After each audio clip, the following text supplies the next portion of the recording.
Season 1 of The Witcher follows Geralt of Rivia, a witcher trained to hunt monsters. Once normal humans, witchers are subjected to harsh experiments, gaining superhuman strength, speed, and senses, along with minor magical abilities. Geralt travels the continent with his loyal horse, Roach, taking on dangerous contracts and bounties. Along the way, he meets notable figures like the mage Trist Marigold and Jaskier the Bard, whose constant presence and songs about Geralt often test his patience. When they attend a royal feast for Princess Pavetta, daughter of Queen Calanthe of Cintra, events take an unexpected turn. A cursed knight named Duny appears, asking for Pavetta's hand in marriage. His lowly status and unusual appearance anger Queen Calanthe, despite Pavetta confessing her love. When conflict erupts and Pavetta accidentally releases her magical powers, Geralt steps in to save the day. Calanthe reluctantly allows the marriage, and Duny offers Geralt the law of surprise. Unbeknownst to Geralt, Pavetta is already pregnant with Duny's child. That child, Ciri, becomes bound to Geralt's fate, whether he accepts it or not. Meanwhile, Yennefer, a young woman with severe deformities, is an outcast in her village and family. Sold by her father to the powerful mage Tissaia of Vries, Yennefer is taken to the school at Aretuza to train as a mage. As she grows in power, she gains confidence and secretly falls in love with the sorcerer Istrid. On graduation day, mages are assigned to serve different kingdoms. Yennefer is sent to Nilfgaard instead of her homeland in Edirn. She learns her assignment is because she is a quarter elf, a secret she only shared with Istrid. Elves are nearly extinct, persecuted across the land. When she confronts Istrid about his betrayal, he admits he revealed her lineage to Stregober, who manipulated the council into sending her away. Istrid promises to make things right, but for Yennefer, it is already too late.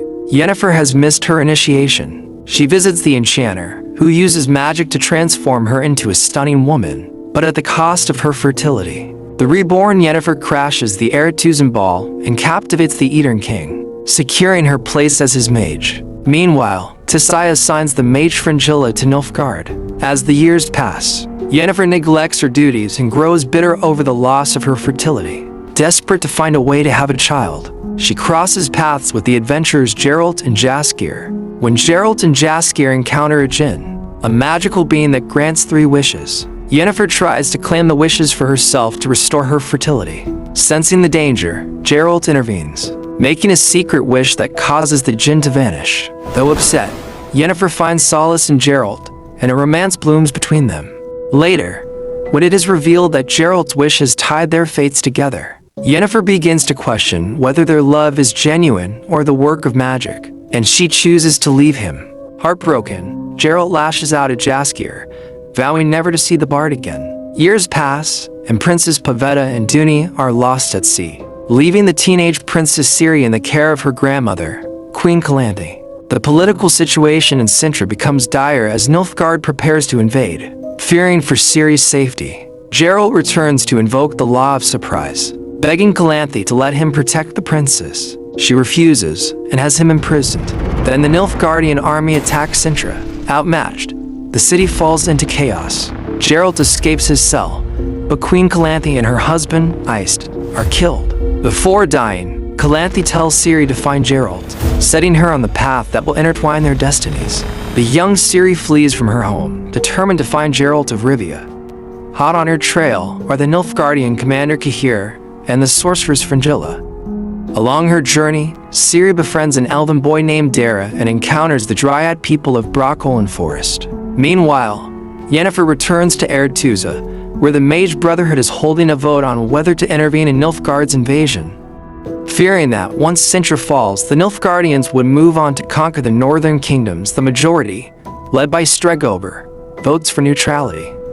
Yennefer, however, joins a small faction of mages including Tissaia, Trist Marigold, and Vilgefortz and sets out to Cintra to stop the Nilfgaardian army. At first, their efforts seem hopeless, and Vilgefortz reveals himself as a traitor. But just when all hope appears lost, Yennefer unleashes the full power of her chaos magic, incinerating the invading forces in a massive blast of fire before mysteriously vanishing. With the battle over, but we're only beginning, an injured Geralt stumbles through the forest and finally finds Ciri. Their destinies collide at last. bringing them together as fate intended. Geralt brings Ciri to the Witcher's stronghold, Kaer Morhen, where she meets the remaining Witchers and Geralt's mentor, Vesemir. As they settle in, Geralt begins putting Ciri through harsh training so she can defend herself, especially now that strange, dangerous creatures are appearing more frequently. While watching her progress, Geralt notices signs that Ciri may have inherited her mother's magical gifts, so he calls on Triss Merigold to help guide her. During this time, Geralt meets with Istrid, who reveals that the sudden rise of monsters is linked to ancient monoliths scattered across the continent. Back at Kaer Morhen, Vesemir learns that Ciri carries elder blood, a long-lost ingredient needed to create new Witchers. Wanting to help, Ciri offers her blood on the condition that she becomes a Witcher herself. Geralt returns before anything happens and refuses to let her undergo the transformation. With Triss's help, they uncover a prophecy written by Ciri's ancestor, Ithilien, foretelling that someone with elder blood would one day bring destruction to the world. Worried about what this means for her, Geralt takes Ciri to the Temple of Melitele, hoping she can learn to control her abilities. On their journey, they're attacked by a monster that kills Geralt's beloved horse, Roach. Meanwhile, Yennefer, believed dead by her allies, is alive but powerless. She is captured by Fringilla and the retreating Nilfgaard forces, only for both women to be taken again by a band of elves led by the sorceress Francesca. The elves believe Yennefer and Fringilla may help them reclaim influence across the land. Together, the three sorceresses seek out the Deathless Mother, a mysterious being who promises to grant each of them what they desire most. Fringilla and Francesca travel to Cintra, where they form a powerful alliance between Nilfgaard and the elven people. With their forces united, they prepare to challenge the northern kingdoms once again. As the alliance grows, the Deathless Mother grants Francesca her deepest wish, allowing her to give birth to the first full-blooded elfin generations, a moment that fills the elves with hope for a renewed future. Yennefer, still suspicious of the Deathless Mother's intentions, breaks away from the others and returns to Aretuza. There, she reunites with Tissaia, but her relief is short-lived. The Brotherhood, led by Stregober, accuses her of working with Nilfgaard and puts her on trial. To prove her loyalty, she is ordered to execute the captured Nilfgaardian commander, Kaer. Feeling betrayed and abandoned, Yennefer refuses, frees Kaer, and flees from the Brotherhood. While she is gone, Tissaia confides in Vilgefortz, unaware of his hidden agenda. She tells him that Triss has confirmed Ciri's elder blood, a revelation that could reshape the balance of power across the continent. Meanwhile, Kaer returns to Cintra, where tensions between Nilfgaard and the elves begin to rise. As Fringilla loses influence among her own people, she takes drastic measures. She kills several Nilfgaardian generals to regain control and pressures Kaer to support her in front of Emperor Emhyr. But shortly after Francesca gives birth, the elves shift their focus toward rebuilding their race instead of fighting. Fearing this change in priorities, Nilfgaard secretly assassinates Francesca's newborn. Believing the northern kingdoms are responsible, Francesca leads the elves into a violent retaliation against Redania, reigniting the flames of war. During this chaos, a dangerous fire mage named Rience is hired to track down Ciri. Following her trail, he captures and interrogates anyone connected to her, including Jaskier. Rience even invades Kaer Morhen to steal Witcher Mugen, hoping to increase his power. With Jaskier in danger, Yennefer steps in to help him escape, though she knows that without her magic, she is becoming increasingly vulnerable. Yennefer, lost and desperate to regain what she sacrificed, returns to the Deathless Mother. There, the ancient entity offers her a terrible bargain. Her magic can be restored, but only if she brings Ciri to one of the old monoliths. Believing this is the only path left, Yennefer begins searching for the girl. She tracks Ciri to the Temple of Melitele, never realizing that the child she seeks is being protected by Geralt himself. As Geralt and Yennefer unexpectedly cross paths, the reunion is cut short when Rience attacks the temple with a band of mercenaries. While Geralt holds off the fire mage, Yennefer takes Ciri and escapes. Geralt is devastated, believing that Yennefer has betrayed him, and he seeks out Jaskier for help. The Witcher apologizes for the hurtful things he once said, and together, they race to stop Yennefer before it is too late. During their search, Jaskier reveals that Yennefer has lost her magic, and Geralt quickly realizes the truth. She is following the orders of the Deathless Mother, an ancient demon called Valithmir, imprisoned long ago by the Witchers and now feeding on the pain echoing across the continent. Meanwhile, as Yennefer and Ciri travel together, the two begin forming a genuine bond. Yennefer starts to regret using Ciri as a means to regain her power. By the time they reach the monolith, her guilt overwhelms her, and she decides she cannot betray the girl. That is when Geralt arrives, ready to confront her. Their emotional standoff ends when Jaskier rushes Ciri back to Kaer Morhen while Geralt and Yennefer head to face Valithmir. But they are too late. The demon has fed on Francesca's overwhelming grief, gaining enough strength to break free. It possesses Ciri and forces her to open a portal inside Kaer Morhen, unleashing monsters from another world into the fortress. Geralt and Yennefer return just in time, joining the Witchers in a desperate battle to protect their home. With no other choice, Yennefer offers herself as a vessel, allowing the demon to leave Ciri and possess her instead. Free again, Ciri uses her powers to pull herself, Geralt, and the demon-controlled Yennefer into Valithmir's original world. There, the demon abandons Yennefer's body and reforms into its true shape, joining the terrifying spectral army known as the Wild Hunt, who seek to claim Ciri's elder blood for themselves. Ciri quickly transports them back to Kaer Morhen, escaping the Wild Hunt for now. At the fortress, Yennefer discovers that the ordeal has restored her magic. With her powers finally returned, she chooses to stand with Geralt, dedicating herself to protecting Ciri from whatever comes next. As the danger around the continent grows, Ciri's name spreads like wildfire. Everyone wants her for a different reason. Even the Brotherhood of Sorcerers whispers about eliminating her, hoping it will stop the prophecy of a coming apocalypse. The elves see her as the key to their revenge. Season 3 begins with Geralt and Yennefer on the run, doing everything they can to protect Ciri from the many threats closing in on her. Along the way, Yennefer tries to rebuild Geralt's trust while teaching Ciri to control her magic, but their enemies aren't slowing down. The fire mage Ryans continues hunting them, forcing Geralt to switch from running to hunting, determined to end the threat himself. Yennefer takes Ciri to Aretuza, hoping the Fortress of Mages will finally offer some protection. But on the road, Ciri begins having dark visions of a future she refuses to accept. In Aretuza, Yennefer reunites with Tissaia, still blinded by her loyalty to Vilgefortz, unaware of his betrayal. Together, they plan a grand conclave of mages, hoping to unite the Brotherhood and stop the continent from falling into chaos. But Ciri doesn't trust the Brotherhood. Feeling trapped and unheard, she escapes the academy, only to run straight into danger. The Wild Hunt appears again, almost capturing her before Geralt arrives in time. Meanwhile, Triss Merigold starts, noticing something far more sinister. Young apprentice mages have begun disappearing inside Aretuza. Istard continues his search for the ancient Book of Monoliths, believing that whoever holds it may be behind the disappearance of several young mages, all of whom are half-elves. Across the continent, tensions rise in Redania.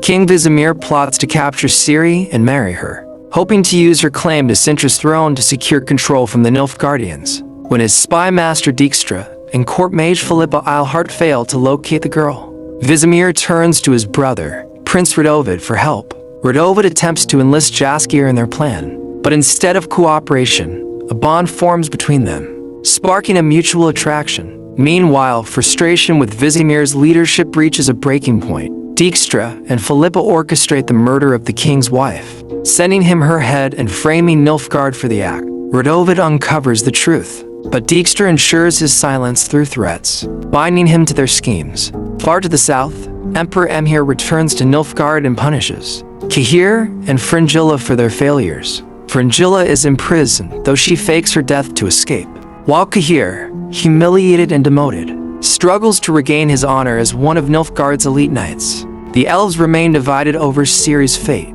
Francesca is determined to capture her, believing that fulfilling Ithalin's prophecy will allow their people to rebuild a new world from the ashes of the old. Galladon, leader of the elvish guerrilla group Storyteller, disagrees. He wants to abandon the prophecy and secure a home for his people in the world as it exists now. Galadin breaks from Francesca and reconnects with Kaer, agreeing to support Emir's plan to dominate the North in exchange for being named leader of the elves. Replacing Francesca, Emir, impressed by Kaer's cunning, demands a cruel test of loyalty. To prove his devotion to the Emperor, Kaer is forced to betray his old friend, Galadin, and deliver Francesca and her elves into Nilfgaardian protection. With his path dictated by the Empire, Kaer reluctantly complies, knowing there is no other choice. Meanwhile, Geralt and Ciri reunite with Jaskier, and the three journey back to Aretuza, seeking safety and answers.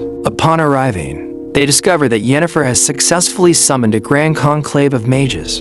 A massive ball is held to celebrate the gathering, drawing mages from across the continent. Among the attendees are Philippa Eilhart, Dijkstra, and Prince Radovid. Yet beneath the grandeur, a deadly plot brews. Dijkstra and Philippa scheme to stage a coup against the neutral mages, intending to seize control over the northern kingdoms. Amid the festivities, Radovid and Jaskier finally acknowledge their feelings for one another, sharing a heartfelt kiss that brightens the tension of the evening. Meanwhile, Triss and Istrid enlist Geralt and Yennefer's help to uncover the traitor targeting the half-elf novices.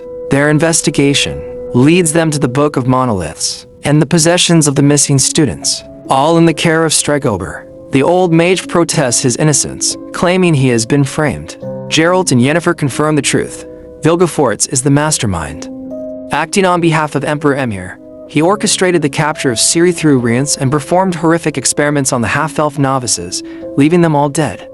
With his treachery revealed, Vilgefortz rallies the Nilfgaardian forces and the Storyteller, leading an assault on Aretuza to capture Ciri and punish the mages who refuse to bow to the Emperor. Kaer charges into battle alongside Francesca and her husband, Filavandrel, while chaos consumes the academy. In the midst of the fight, a heartbroken Tissaia finally recognizes Vilgefortz as a traitor. She confronts him with grim resolve, ultimately killing Filavandrel in the struggle. Stregober, seeking redemption for past failures, sacrifices himself to hold back the oncoming Nilfgaardian forces, buying precious time for the surviving mages and students. Yennefer fights desperately to shield Ciri from the carnage, but Rience reappears, determined to finish what he started. Just in time, Geralt intervenes, striking down the fire mage and finally reuniting with Yennefer and their surrogate daughter. As chaos engulfs the battlefield, Yennefer rushes to save Tissaia from certain death, while Geralt and Ciri make their escape. Amid the fray, Kaer encounters Fringilla, who has turned away from blind loyalty to the Emperor and aligned herself with the elves. Her choice forces Kaer to confront his own past, especially the callous decisions he made in service to Emir, including the betrayal and murder of his friend Galadin. When Geralt and Ciri find themselves surrounded by Storyteller forces, Kaer makes a critical choice. He intervenes to ensure their escape, redeeming himself in the process. But Vilgefortz is not finished. He confronts Geralt, overwhelming him and leaving him for dead. Before giving chase to Ciri, the pursuit leads to the Tower of Torlana, where Ciri unleashes the full force of her magic on a monolith, triggering a cataclysmic explosion that destroys the tower. Both she and Vilgefortz are caught in the blast. Ciri awakens in the heart of the Korith Desert, haunted by visions of Thalca, the long-dead quarter-elf warrior princess. Thalca tempts her with power, urging Ciri to embrace the full extent of her abilities and shape her destiny. Yet, despite the seduction of corruption, Ciri chooses restraint, surrendering the dangerous power within her for the sake of a greater good, determined to chart her own path. As Ciri reaches the edge of the Korith Desert, her journey takes a dark turn. She is suddenly captured by a mysterious assailant, leaving her fate uncertain. Meanwhile, Geralt is discovered by Triss, who carries him to the Dryads of Brockland Forest to recover from his injuries. Tensions flare elsewhere as Jaskier confronts Prince Radovid, accusing him of manipulating him for his own schemes to capture Ciri and consolidate Redania's power. Realizing the gravity of the situation, Jaskier sets out to find Geralt, warning him that word of Ciri's capture is already spreading. Without wasting a moment, Geralt, Jaskier, and the Dryad archer Milva race across the land to rescue the princess. At the same time, Francesca and Fringilla visit Emperor Emir, only to learn of his cruel plan. He intends to use the Scoia'tael elves as expendable soldiers on the front lines, sending them to almost certain death. Fringilla is outraged. She hatches her own plan to seize Ciri, hoping the girl can use her magic to transport the elves to safety, away from humanity's tyranny. Francesca, torn between duty and self-preservation, considers staying loyal to Emir, which infuriates Fringilla. In a shocking revelation, Fringilla admits she carried out the murder of Francesca's child under Emir's orders. This betrayal ignites Francesca's fury, and she swears vengeance on both Fringilla and Emir. Meanwhile, in Redania, Dijkstra and Philippa return after their failures at the Battle of Aretuza, presenting their account to King Vizimir. When Vizimir attempts to punish Philippa, she strikes first, assassinating the king and securing Radovid's ascent as the new ruler of Redania. Tissaia is consumed by grief, mourning not only her failure to see Vilgefortz's treachery, but also the devastating loss of so many of her young novices. When Yennefer discovers Tissaia's lifeless body, she takes up the mantle of leadership, stepping forward as the new head of the Brotherhood with a single goal: to avenge the fallen and defeat Vilgefortz once and for all. Meanwhile, Emperor Emir celebrates the return of his daughter, believing Ciri has come back to Nilfgaard. But the truth is far more complicated. The girl he holds is not Ciri, but Terran, the lone surviving half-elf novice who had been manipulated by Vilgefortz's dark experiments. The real Ciri remains missing, having been captured by bounty hunters, only to be rescued by a ruthless bandit group known as the Rats, accepted into their ranks. Ciri wastes no time asserting herself, killing her captor, and introducing herself to her new allies Falca, ready to carve her own path in a world that has been trying to control her destiny. Thanks for watching. If you enjoyed this recap, make sure to subscribe to CineVoice, hit the bell icon to stay updated, and join the journey.